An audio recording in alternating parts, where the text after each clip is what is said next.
ನಮಸ್ಕಾರ ರೀ. ವನಿತಾ ಅಡುಗೆ ಯೂಟ್ಯೂಬ್ ಚಾನಲ್ಗೆ ನಿಮ್ಮೆಲ್ಲರಿಗೂ ಸ್ವಾಗತ. ಇವತ್ತು ನಾನು ಬೆಂಡೆಕಾಯಿ ಸ್ಟಫಿಂಗ್ ಫ್ರೈ ಹೆಂಗೆ ಮಾಡೋದನ್ನು ನಿಮಗೆ ತೋರಿಸ್ಕೊಡ್ತಾ ಇದ್ದೀನಿ. ಇದಕ್ಕೆ ಹೆಂಗೆ ಮಾಡೋದನ್ನ ಅಂತ ಹೇಳಿ ವಿಡಿಯೋದಲ್ಲಿ ನೋಡೋಣ ಬರ್ರಿ.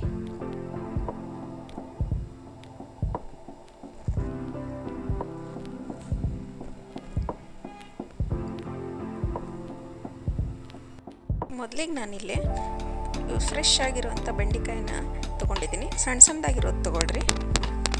ಚೆನ್ನಾಗಿ ತೊಳ್ಕೊಂಡು ಸ್ವಲ್ಪ ಒರೆಸ್ಕೊಂಡು ಇಟ್ಕೊಂಡಿನಿ.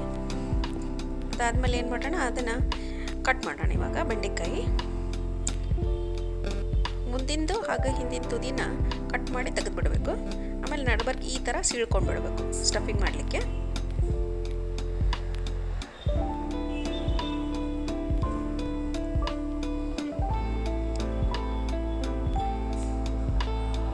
ಈ ಥರ ಒಂದೊಂದಾಗಿ ಹೆಚ್ಕೋತಾ ಹೋಗೋಣ ನಾವು.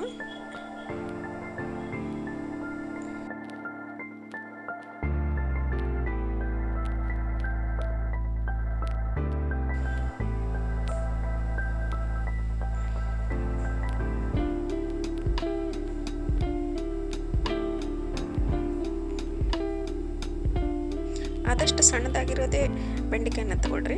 ಸಣ್ಣದಾಗಿರೋದು ತೊಗೊಂಡ್ರೆ ಏನಾಗುತ್ತೆ, ಬಲ್ತಿರೋದಿಲ್ಲ, ಅದು ಭಾಳ ಎಳೆದಿರುತ್ತೆ.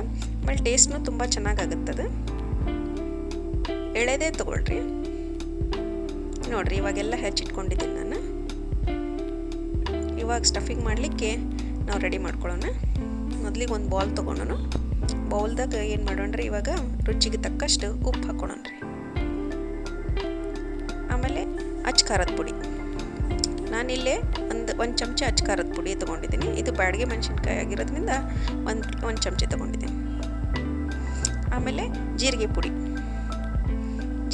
1.5 ಚಮಚ ಹಾಕಿ, ಟೇಸ್ಟ್ ಜಾಸ್ತಿ ಕೊಡುತ್ತದು. ಆಮೇಲೆ ಇವು ಮೂರನ್ನ ಚೆಂದಾಗಿ ಕಲಿಸ್ಬಿಡೋಣ್ರಿ.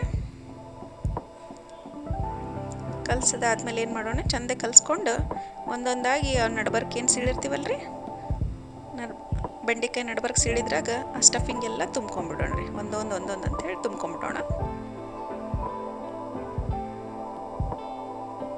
ಈ ಥರ ತುಂಬ್ಕೋಬೇಕು ನೋಡ್ರಿ.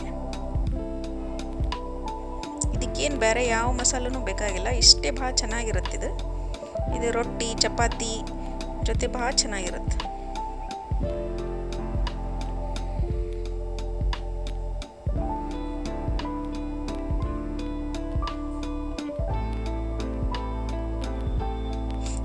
ಭಾಳ ಎಣ್ಣೆನೂ ಬೇಕಾಗಿಲ್ಲ, ಡೀಪ್ ಫ್ರೈ ಮಾಡೋ ಅವಶ್ಯಕತೆಯೂ ಇಲ್ಲ. ಬರೀ ಸ್ವಲ್ಪ ಎಣ್ಣೆದ್ರೊಳಗೆ ಆಗೋಗ್ಬಿಡುತ್ತಿದ್ದು. ನೋಡ್ರಿ, ಈ ಥರ ತುಂಬಕ್ರಿ. ನೋಡ್ರಿ, ಇವಾಗೆಲ್ಲ ತುಂಬಾಗೈತ್ರಿ. ನಾನೀಗ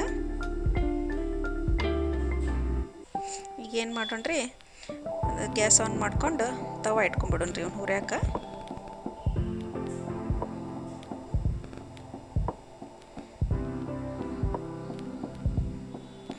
ಆದಷ್ಟು ಕೆಬ್ಬಣ ಹಂಚನ್ನು ಬಳಸ್ರಿ, ನಾನ್ ಸ್ಟಿಕ್ ಬಳಸಬೇಡ್ರಿ.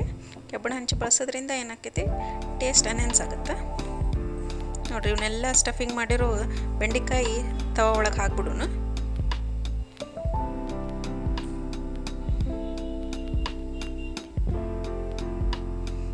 ಒಂದು ನಿಮಿಷ ಅಷ್ಟೇ ಡ್ರೈ ರೋಸ್ಟ್ ಮಾಡ್ಕೊರಿ ಇವನ್ನ.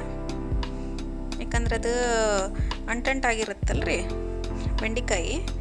ಅದೊಂದು ಸ್ವಲ್ಪ ಡ್ರೈ ರೋಸ್ಟ್ ಮಾಡೋದ್ರಿಂದ ಏನಾಕೈತಿ, ಸ್ವಲ್ಪ ಅದೆಲ್ಲ ಸ್ವಲ್ಪ ಸುಟ್ಟು ಹೋಗ್ಬಿಡ್ತೈತಿ. ಈ ಟೈಮ್ ಫಸ್ಟಿಗೆ ಎಣ್ಣೆ ಹಾಕಿದ್ರಿಂದ ಏನಾಕೈತ್ರಿ, ಮತ್ತು ಸ್ವಲ್ಪ ಜಿಗಿಟ್ ಆಗಿಬಿಡ್ತೈತಿ. ಒಂದು ನಿಮಿಷ ಒಂದು ಸ್ವಲ್ಪ ಡ್ರೈ ರೋಸ್ಟ್ ಮಾಡ್ಕೊಂಡು ಇವಾಗ ನಾ ಎಣ್ಣೆ ಹಾಕತ್ತೀನಿ ನೋಡ್ರಿ.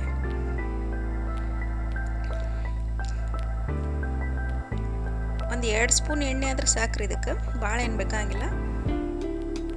ನೀವು ಮತ್ತೆ ಕಡಿಮೆ ಅನ್ನಿಸ್ತಂದ್ರೆ ಬೇಕಾದ್ರೆ ನೀವು ಇನ್ನೊಂದು ಸ್ವಲ್ಪ ಹಾಕೋಬೋದ್ರಿ. ಆಮೇಲೆ ಬೇಕಾದ್ರೆ ನಡ್ಬರ್ಕ್ ಏನು ಫ್ರೈ ಮಾಡ್ತಿರ್ತೀರಲ್ರಿ, ಅವಾಗ ಸ್ವಲ್ಪ ಹೊತ್ತಿದಂಗೆ ಅನ್ನಿಸ್ತಂದ್ರೆ ನಿಮ್ಗೆ ಏನಾರು ಬೇಕಾತ ಅನ್ನಿಸ್ತಂದ್ರೆ ಹಾಕೋಬೋದ್ರಿ.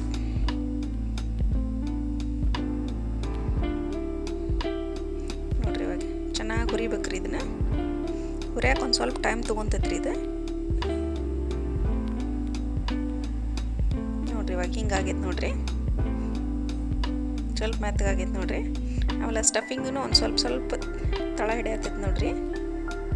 ತವಾಕ ಒಂದು ಸ್ವಲ್ಪ ಹಟ್ಕೊಂಡೈತೆ ನೋಡ್ರಿ. ಅವಾಗಿದು ಆಲ್ಮೋಸ್ಟ್ ಆಗೈತ್ರಿ. ಈಗೇನು ಮಾಡ್ಬಿಡೋಣ್ರಿ, ಗ್ಯಾಸ್ ಆಫ್ ಮಾಡೋಣ್ರಿ. ಈಗ ಇದೆಲ್ಲ ಆಗೈತ್ರಿ. ಈಗ ಒಂದು ಪ್ಲೇಟಿಗೆ ತಗೊಂಬಿಡೋಣ್ರಿ ಇದನ್ನೆಲ್ಲ ಹುರಿದಿರೋದು. ನೋಡಿರಿ, ಇದು ಭಾಳ ಸುಲಭ ಐತಿ, ಮಾಡ್ಕೊಂಡು ತಿನ್ಬೋದು. ಆಮೇಲೆ ಇದಕ್ಕೆ ಯಾವ ಭಾಳ ಏನು ಮಸಾಲೆನೂ ಬೇಕಾಗಂಗಿಲ್ಲ.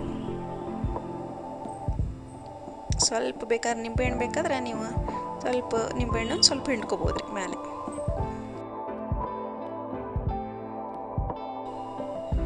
ಸ್ವಲ್ಪ ಹುಳಿ ಹುಳಿ ಮೇಲೆ ಅನ್ನಿಸ್ತದೆ. ಆಯ್ತು ನೋಡಿರಿ, ರೆಡಿ. ಬೆಂಡೆಕಾಯಿ ಸ್ಟಫಿಂಗ್ ಫ್ರೈ ರೆಡಿ.